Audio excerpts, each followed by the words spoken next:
बर्तमान जहाँ बड़ खबर केन्दुझर जिला रामचंद्रपुर थाना अंतर्गत खलुणा पंचायत आर्गदा गाँव उपर साही हनुमान ठारे नूतन गोष्ठी केन्द्र पर राज्य सरकार पक्षर आम ओडिशा नवीन ओडिशा योजन 10 लाख टंका अनुदान आसीथिबा बेले घर निर्माण कार्य 50% शेष हो सारी समय यहां विरोध करी किछि लोक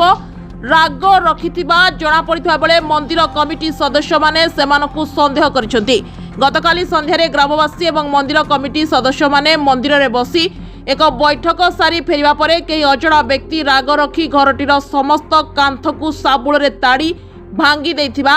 देखिबाकु मिलिछि। आज्ञा काली राति 10टा पर्यंत आम सब ये थिलु पंचायतर किसी विरोधी लोक ये मंदिर को न करने उद्यम तेणुक आम विरोधी मैंने भांगी बोलिकी आम भावुचु कौन कहीं सी साबुल फाबुल आणिकी निमटेल लेवल होता निमटेल लेवल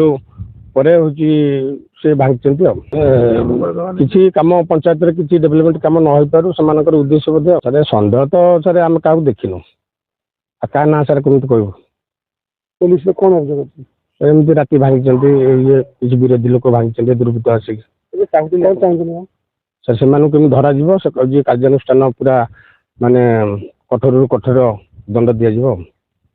सकाल सकाल मंदिर कमिटीर सदस्य माने देखि संगे संगे साईकुल फांडी और रामचंद्रपुर थाना अभियोग करिसेंती। तुरंत पुलिस यार सठिक तदंत करी अभियुक्त को धरिबा पई ग्रामवासी एवं मंदिर कमिटी दाबी करिसेंती। एभली नीच प्रकृतिर दुर्बृत्त को किभली शास्ति मिलिबो ताहा स्थानीय जनसाधारण परे बुझिबे बोली प्रकाश करिसेंती। आम ओडिशा नवीन ओडिशा फंड रु आसीथिला एटा गोष्ठी केन्द्र कम्युनिटी सेंटर गोटे हनुमान मंदिर पाखे आसला सेटा को समस्त सहयोग काम चलता निमटाल लेवल घर हो जाता काली राति 10टा पर्यंत आम ये समस्त थिलु राति 10टा पर कई दुर्बृत्त आसी कांथ गुड़ा सब भांगी गड़े देते सन्देह आम तो क्या देखिनु क्या ना कहूँ कि जापारनु थाना अभियोग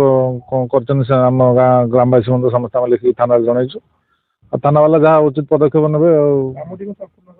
कशपुर प्रभाती साहू का रिपोर्ट जागृति लाइव मीडिया।